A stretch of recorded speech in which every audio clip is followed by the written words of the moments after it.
bonjour. Alors, je m'appelle Raïssa, j'ai 32 ans, j'ai 5 enfants. Alors aujourd'hui, je vais témoigner de ce que j'ai vécu. J'ai décidé de me lancer du coup à parler parce que j'espère qu'à travers de cette vidéo, ça pourra toucher beaucoup de femmes qui étaient dans ma situation. Beaucoup d'humiliation, beaucoup de souffrance, beaucoup de pleurs. Donc voilà, cette vidéo, j'espère qu'elle va vraiment faire le tour et que Dieu va toucher beaucoup de femmes.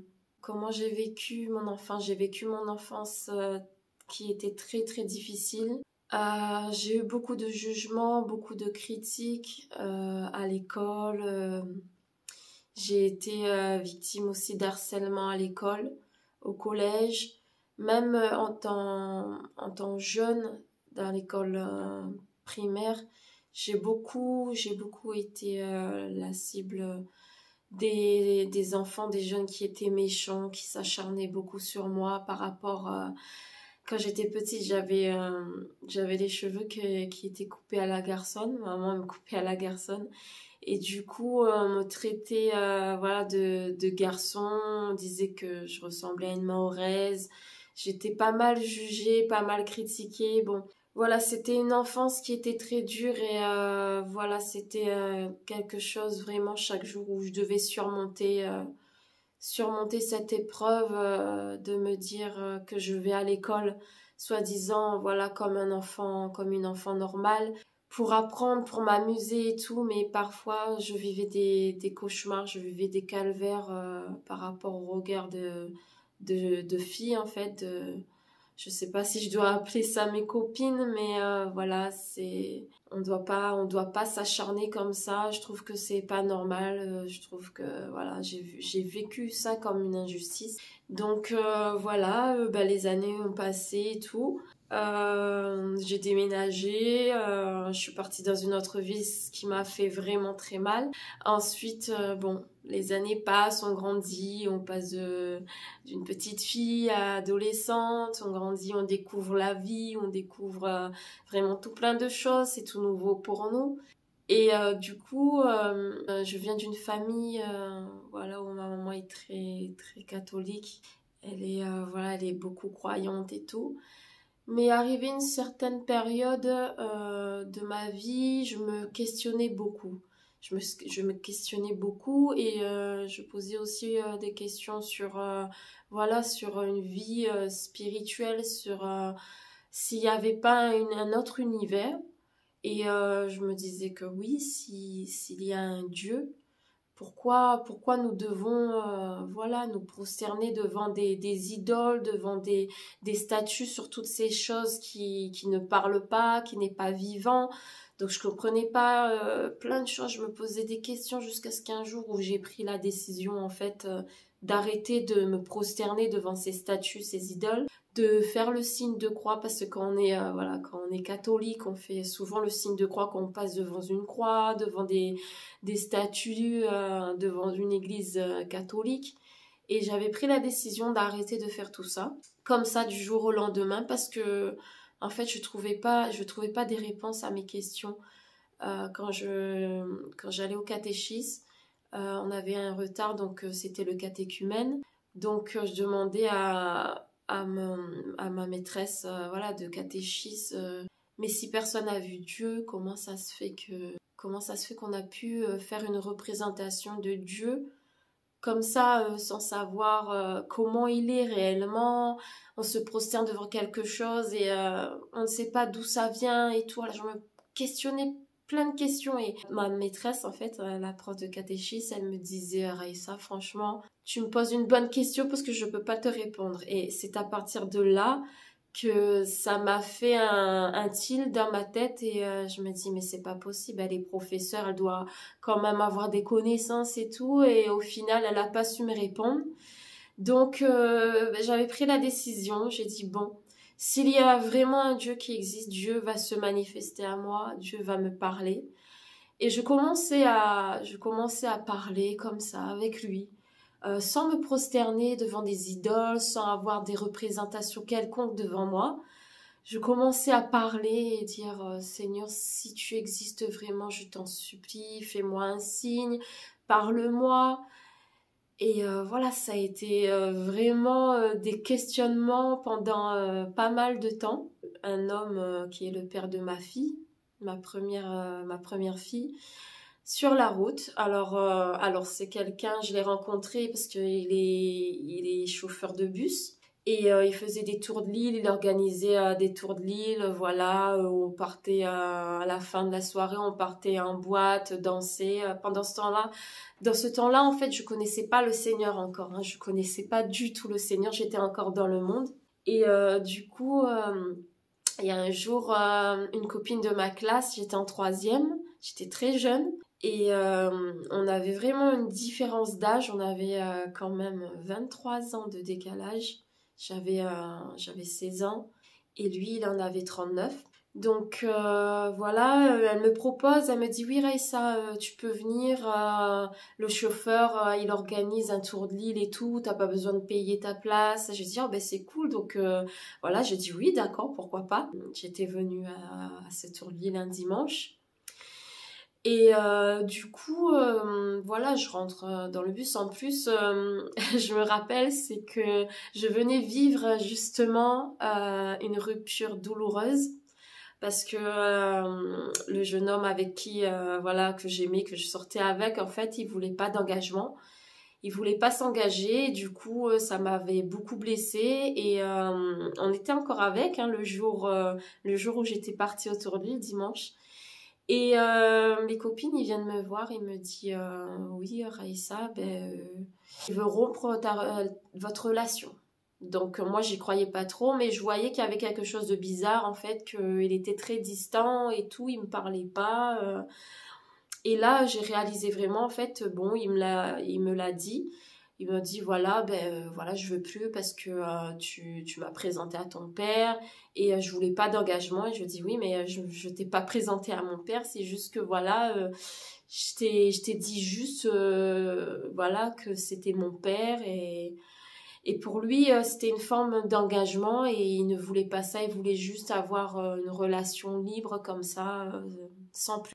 Donc là, ça m'avait énormément blessée. Et quand, justement, cette rupture, c'était le dimanche, quand on était parti le tour de l'île, en plus que ce chauffeur de bus m'avait proposé que je pouvais venir gratuitement. Bon, je le connaissais pas sans plus. La relation, cette rupture m'avait vraiment totalement brisée.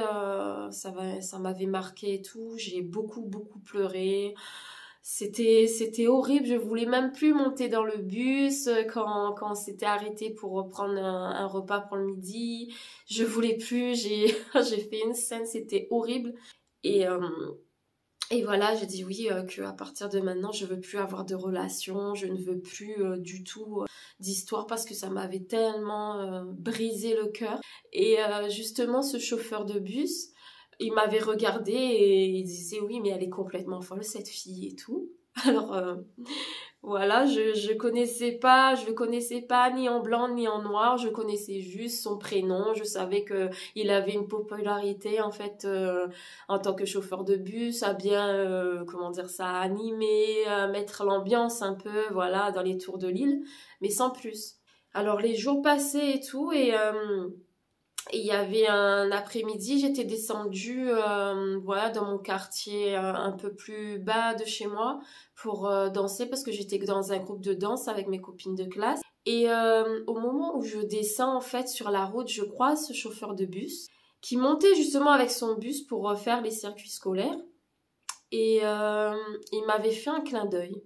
Et moi, du coup, j'ai rigolé. Ça m'a fait rire, mais sans plus. Et quand j'étais partie à mon cours de danse, à un moment donné, je commençais à revoir en fait le visage de cet homme. Et quand je rentrais chez moi, j'arrêtais pas de penser à lui. Je ne comprenais pas du coup en fait pourquoi je pensais à lui. Je comprenais pas du tout. Et les jours passaient et tout, et je dis c'est pas possible, j'arrive pas à me défaire en fait de cet homme, son visage est constamment devant moi, je pouvais plus en fait, je ne voyais que lui. Et là je me dis mais qu'est-ce qui se passe? Et je me suis rendu compte en fait que j'étais en train de tomber amoureuse de lui. Et moi qui disais justement que je ne voulais plus de relation, et ma mère auparavant, elle me disait oui, non mais t'inquiète pas Raïssa, peut-être tu vas rencontrer un homme qui sera plus âgé que toi et tout. J'ai dit non, non, non maman, c'est hors de question que je sors avec quelqu'un qui est plus vieux que moi.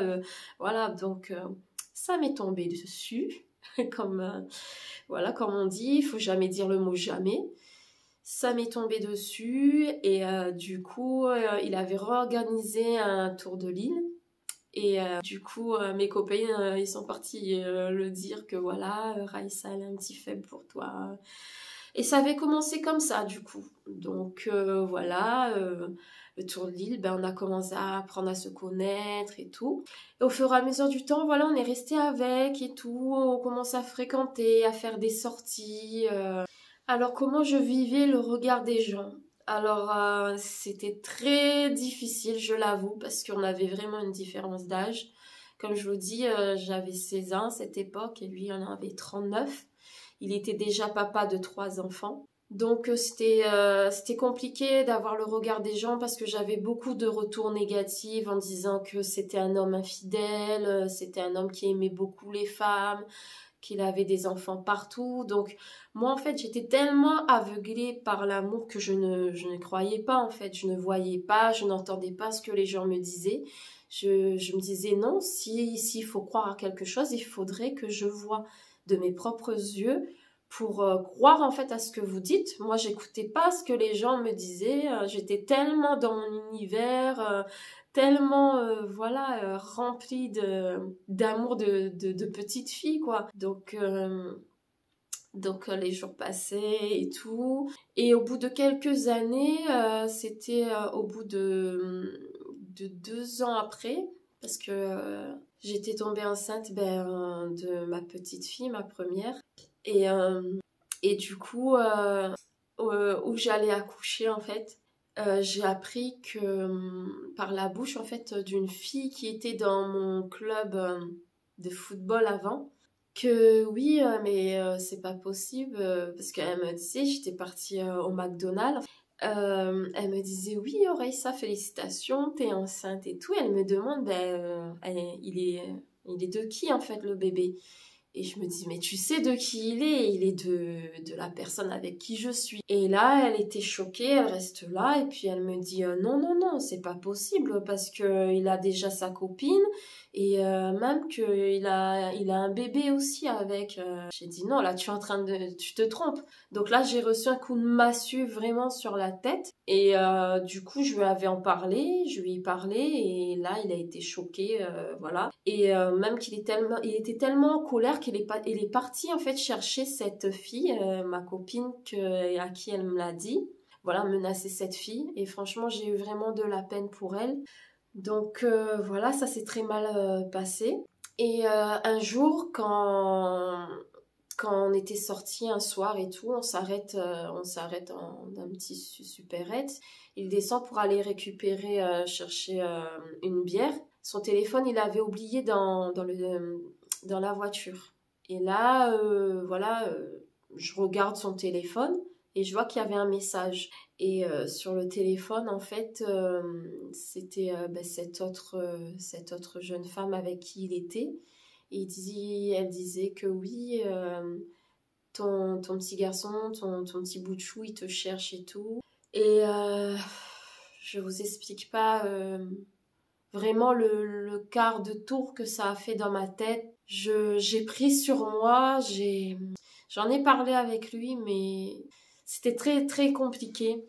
Je l'avoue, j'ai vécu pas mal de choses.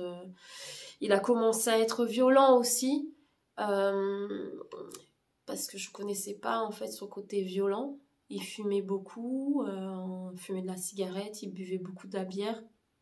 Et c'était un homme qui était extrêmement jaloux. Donc, il y a un jour, alors que j'étais au lycée, parce que voilà, j'étais lycéenne quand je le fréquentais. Et il était chauffeur de bus aussi dans le lycée, il venait récupérer les élèves dans mon lycée, le lycée qui était à côté, un lycée professionnel. Et là, moi, bon, j'ai rien caché, franchement, j'aimais cet homme de tout mon cœur, je l'aimais, je le respectais, et il m'avait totalement changé, franchement, Pour moi, c'était l'homme de ma vie. J'allais complètement faire ma vie avec lui. Et j'avais décidé un jour, quand je partais au lycée, j'ai dit bon, parce qu'il me demande, il me dit oui, tu peux me laisser ton téléphone. J'ai dit oui, il n'y a pas de souci, j'ai rien à te cacher de toute façon. Je lui ai laissé mon portable avec lui. La journée est passée et tout, et quand je reviens, du coup, c'était un mercredi. Quand je reviens, voilà, pour prendre le bus, je vois qu'il est voilà, il était très très remonté. Je comprenais pas pourquoi, il était en colère et tout. Et il a commencé à me faire une scène devant tout le monde. Il me dit oui, c'est quoi, tu m'as trompé et tout. J'ai dit mais qu'est-ce que tu racontes? Il me dit oui, j'ai reçu un message sur mon portable. Donc je me suis aperçue que c'était un camarade de ma classe qui avait fait comment dire ça, qui avait fait une blague, qu'il avait en fait masqué son numéro de téléphone et envoyé un message, voilà, en disant oui, c'était bien hier soir, on a passé un bon moment et tout. Mais le souci c'est que ce camarade de classe, il savait pas que à cause de sa blague, justement, ça finit très mal.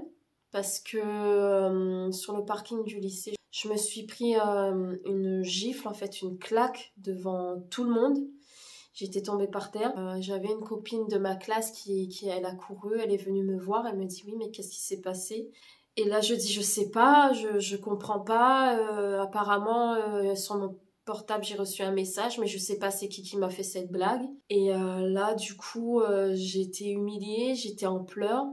Donc avec effroi, avec peur, je suis montée quand même dans son bus.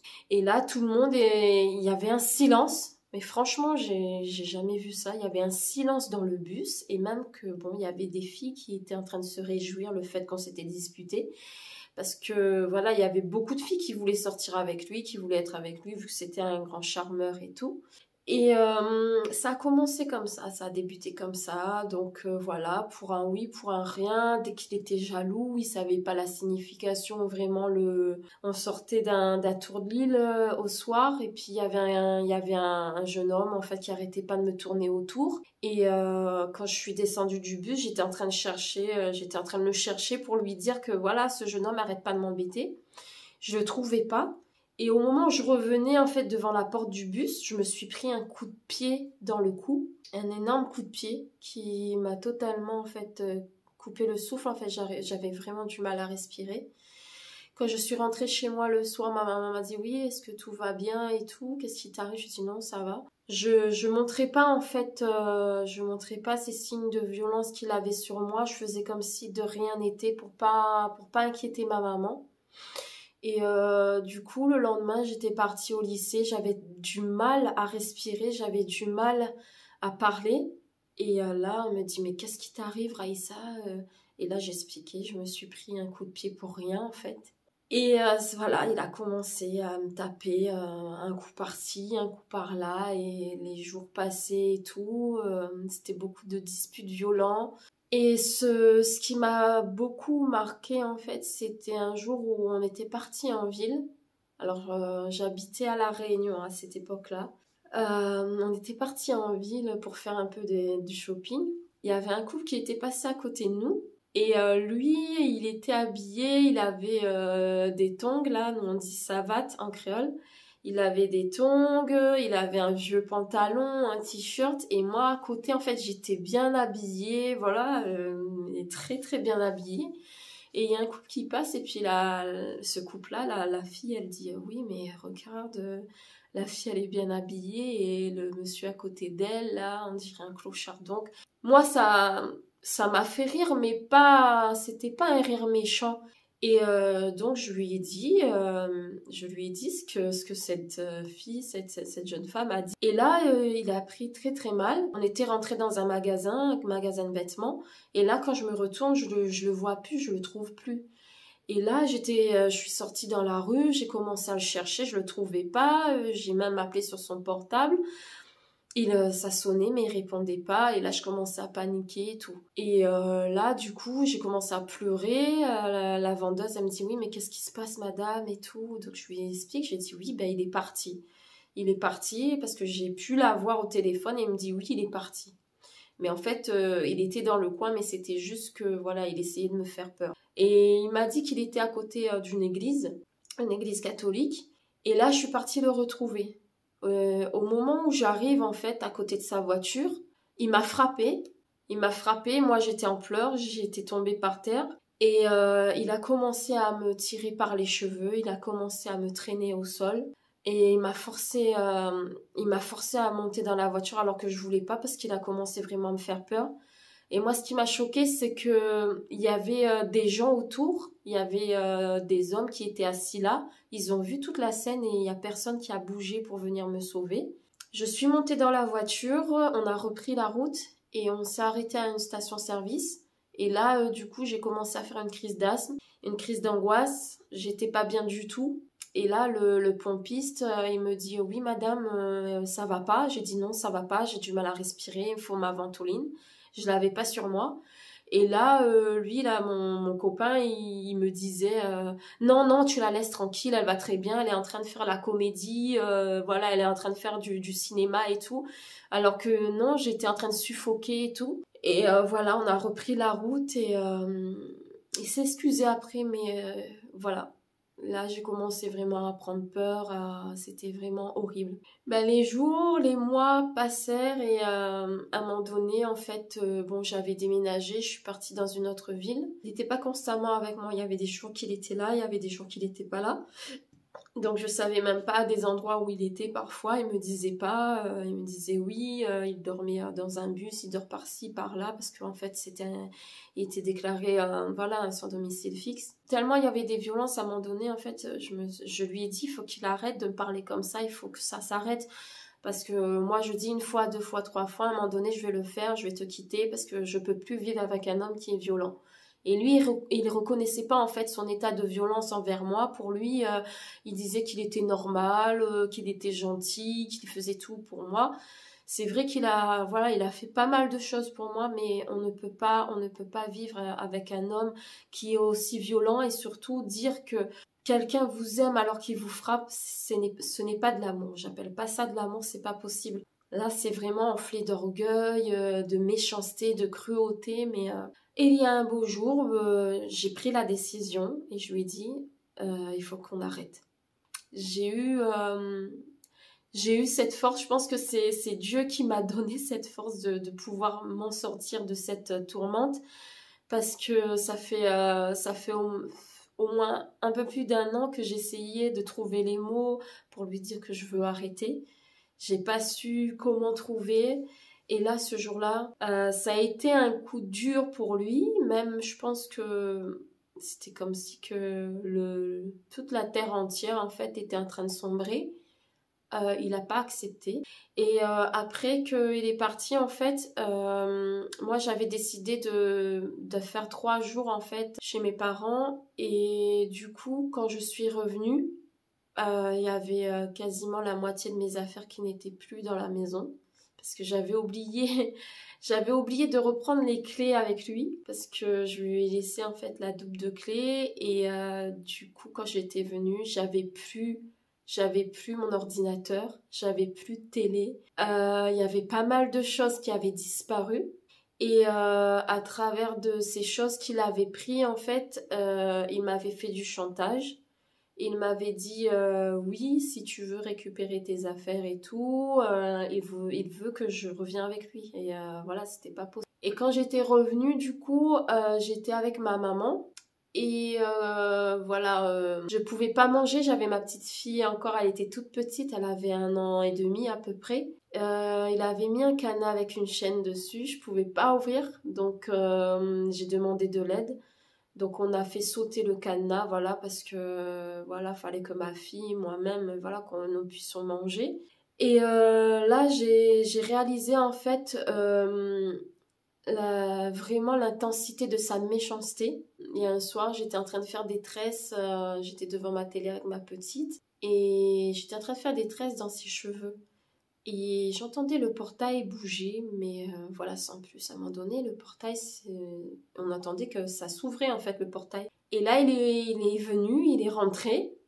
Moi, je commençais à avoir très très peur.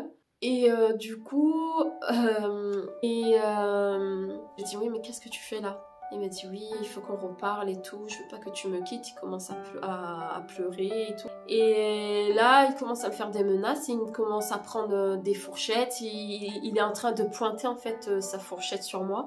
Et là, il prend mon gros couteau de cuisine, mon gros couteau d'éminceur, et là, il est en train de me pointer avec. Et franchement, la réaction que j'ai eue, j'ai tellement eu peur que j'aurais même pas dû avoir cette réaction-là.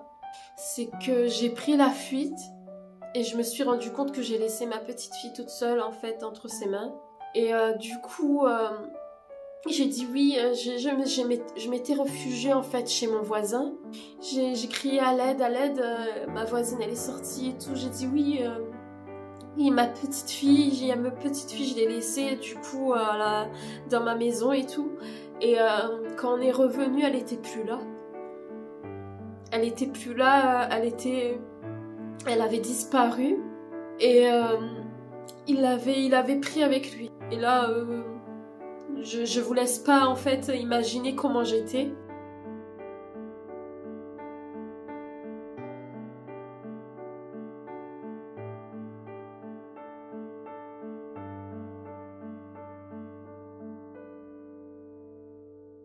Le voisin avait téléphoné la police. Et au commissariat de police, j'avais informé ma maman. Ma maman, elle est venue. Et en fait, il avait l'intention de se suicider avec ma petite fille. Il disait non, que voilà, il voulait se jeter du haut d'un pont avec elle. Et je remercie le Seigneur parce que il a ramené ma fille le lendemain.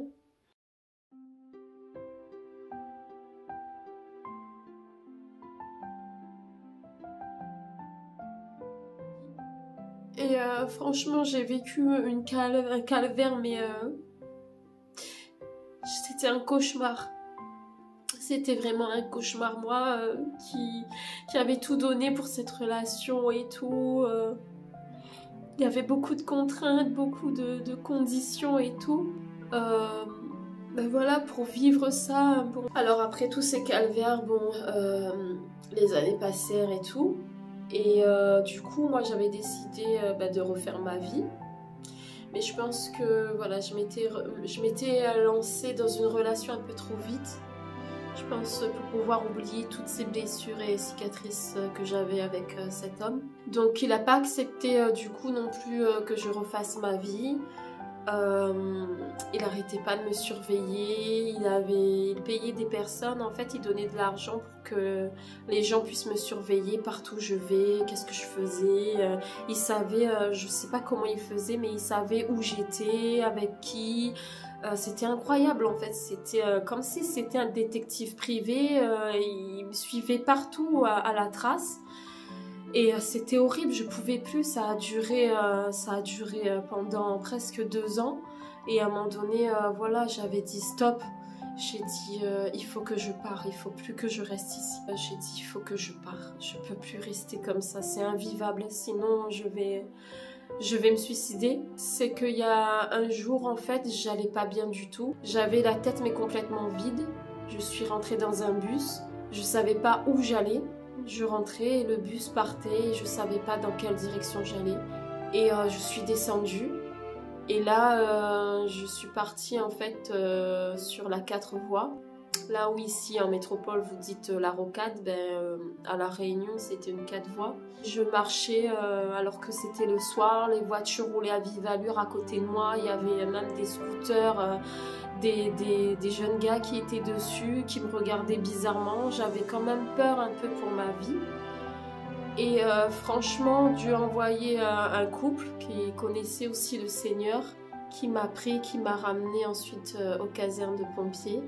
Et là, on m'a ausculté et tout, et on m'a envoyé un hôpital psychiatrique pendant 1 semaine. J'étais pas bien du tout, j'étais méconnaissable. Moi-même, je me reconnais pas et je me reconnaissais pas non plus. Donc après, ça m'avait fait du bien quand même.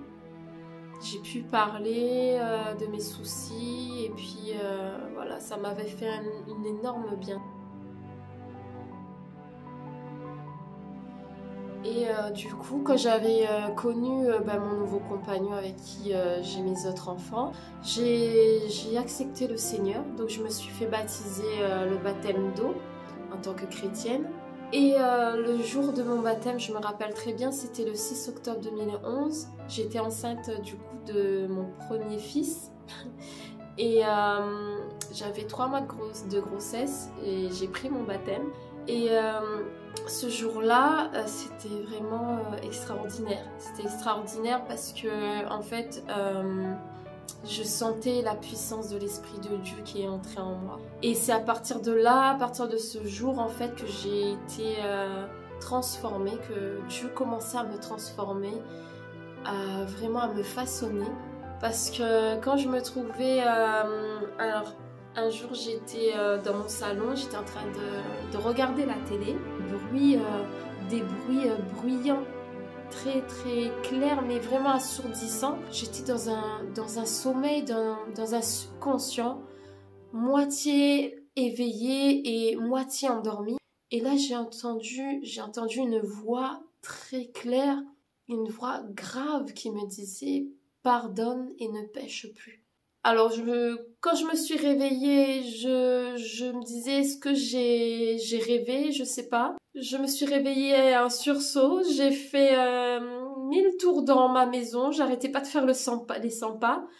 Et je me disais, c'est pas possible, je crois pas. Et en fait, j'ai réalisé que c'était Dieu qui m'a parlé. Et Dieu m'a fait comprendre en fait qu'il fallait que je pardonne au papa de ma première fille. Donc ce que j'ai fait dans l'immédiat, c'est que moi en fait j'avais tellement la crainte dans mon cœur que j'ai pris mon téléphone et je l'ai appelé.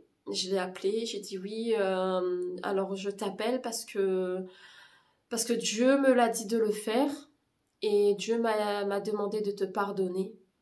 Donc voilà, c'était franchement, je pense que il y a beaucoup qui l'auraient pas fait, mais j'avais tellement cette crainte et puis cette joie en même temps d'avoir entendu en fait la voix de Dieu me dire de pardonner. Et là, tout a commencé, puis j'ai fait j'ai eu des expériences avec le Seigneur, j'ai eu des choses magnifiques, Dieu commençait à me parler en songe. Et moi, ce que je voulais en fait vous dire, c'est que quand on aime Dieu, quand on est rempli à travers de son Saint-Esprit, Dieu nous donne la capacité, nous donne une immense force et courage de faire des choses que l'être humain ne pourra jamais faire ou aura difficilement le courage de faire. Parce que si j'aurais agi en fait, moi humainement parlant, je l'aurais jamais pardonné pour tout ce qu'il m'a fait. Beaucoup diront qu'il ne mérite pas le pardon. Mais si on réfléchit bien, en fait, qui sommes-nous pour dire ce qui est bien ou ce qui n'est pas bien? Seul notre Créateur, seul Dieu peut en juger en fait ce qui est bien ou pas bien. Et seul lui peut juger de qui a le droit d'être encore en vie ou qui a le droit de mourir. Nous n'avons aucune autorité parce que c'est lui, notre maître, c'est lui qui nous a créés et on n'a pas à prendre sa place, on n'a pas à se justifier de quoi que ce soit parce que nous sommes rien, c'est lui qui nous a créés et il nous aime. Franchement, Dieu, il a donné sa vie. Il a fait un grand sacrifice en envoyant son Fils pour nous sauver. Il nous aime d'un amour infini, d'un amour que nous ne pouvons pas comprendre. Donc, seul l'amour de Dieu, seul l'amour qui a été manifesté à la croix en Jésus-Christ, seul cet amour nous donnera la force de pouvoir pardonner à notre prochain. Alors moi, tout ce que je peux vous dire, c'est que donnez votre vie au Seigneur Jésus-Christ. Donnez à lui et vous verrez cette transformation que Dieu vous fera en vous. Si vous mettez toute votre confiance vraiment en lui, vous allez voir qu'il y a des choses qui vont jaillir de votre cœur, qui vont jaillir de votre vie. Vous serez une source de bénédiction en fait pour votre famille, pour vos proches, pour vos amis. Et Dieu lui-même, en fait, il est la lumière du monde. Donc si vous acceptez le Seigneur Jésus-Christ dans votre vie et dans votre cœur, Dieu mettra cette lumière en vous et vous allez briller à travers de cette lumière. Vous brillerez partout où vous alliez. Vous ferez des choses que jamais vous aurez pensé de pouvoir le faire parce que nous sommes humains et nous avons une capacité limitée. Mais avec Dieu, Dieu est illimité, son amour est illimité, il est divin, il est... Je sais pas comment vous expliquer, mais faites-les contente d'avoir partagé mon témoignage et je sais que je vais... Voilà, j'étais contente d'avoir partagé mon témoignage et franchement, j'espère qu'en tout cas, vous, les femmes qui connaissez en fait, qui connaissez la violence, vous qui êtes sous emprise d'un compagnon qui est très violent, moi je vous dis accrochez-vous à Dieu. Aujourd'hui, je dirais que c'est un sujet qui reste un peu tabou parce que je sais qu'on a peur des, comment dire ça, des représailles, on a peur de ce qui va nous arriver si on parle. Mais si tu mets toute ta confiance en Dieu, si tu lui donnes toute ta confiance, toutes tes peurs, toute ta souffrance, Dieu va te donner la facilité, va te donner la force de pouvoir parler. Sache-le que si Dieu est avec toi, si Dieu est pour toi, qui sera contre toi? Qui sera contre toi? La terre pourra se lever contre toi, tout le monde pourra se lever contre toi, mais toi seul avec le Seigneur, vous combattrez, vous gagnerez la victoire, cette bataille au nom de Jésus. Alors tout ce que je peux vous dire, battez-vous les femmes, battez-vous, ne vous laissez pas en fait humilier sous cette pression des hommes violents, car le diable aussi il utilise aussi les personnes fragiles, il utilise des hommes justement pour arriver à leur fin, arriver à leurs œuvres, mais il faut empêcher cela, il faut que ça cesse. On ne peut pas, nous les femmes, nous ne pouvons pas vivre continuellement dans la souffrance. Dieu nous a pas mis sur cette terre pour vivre la souffrance. Nous avons aussi le droit de connaître le bonheur, nous avons aussi le droit de connaître ce que c'est la joie, avoir vraiment cette vie heureuse en Christ. Je vous dis merci en tout cas et prenez soin de vous et je vous retrouve à bientôt. Bye bye.